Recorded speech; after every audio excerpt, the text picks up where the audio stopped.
My name is Adrienne Alberts, and I'm the Director of Programs and Operations and Talent Acquisition for the American Red Cross, and I'm based out of Washington, D.C. So I'm presenting on building a comprehensive diversity recruiting program, and my goal is just to share a couple of highlights that colleagues can use as best practices as they think about building their diversity recruiting programs. As I think about it, I think about the work that we do. The first thing that I would encourage individuals to take note of is that the diversity landscape has significantly changed. We're no longer looking at populations that are really focused on students declaring that they are in a certain category or labeling themselves in a certain way. They really are open. And in that environment, it's incumbent upon organizations to really think about and focus on how they can be inclusive rather than identifying with certain or particular groups, including everyone. Making sure nobody has to check any part of who they are at the door when they join an organization is the best way to build a foundation. The second thing that I would probably share is just to think about the concepts of ownership and influence. When we think about diversity recruiting, we often focus on the things that we immediately control. What events are we going to participate in? What are the metrics that we're going to use to measure how many students we've brought in the door?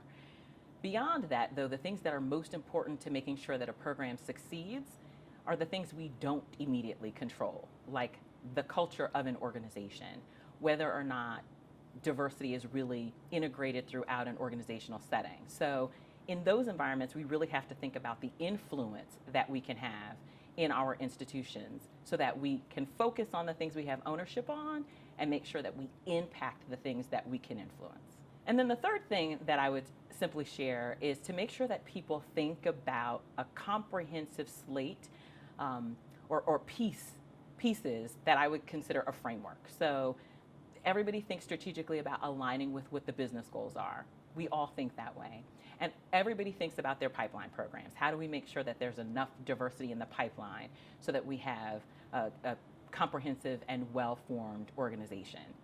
The things that people probably don't pay as much attention to really fall in training and development. Individuals can do an exceptional job making sure that they do recruiting if you make it easy for them to be engaged and knowledgeable in the diversity recruiting space. So training programs, I think, are extremely important, and attention should be paid to those. The other area that people don't pay as much attention to is branding.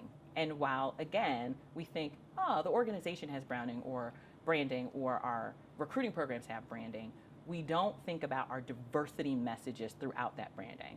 And I don't just mean race and gender. I mean, we need to think about what it is like to be a part of our organizations. If we truly are bringing every piece of who we are, how should that display to the organization internally, and how should that display to students externally? Those are two pieces that I don't know that we pay as much attention to, and so I would strongly encourage everybody to think about those as you think about your diversity recruiting programs.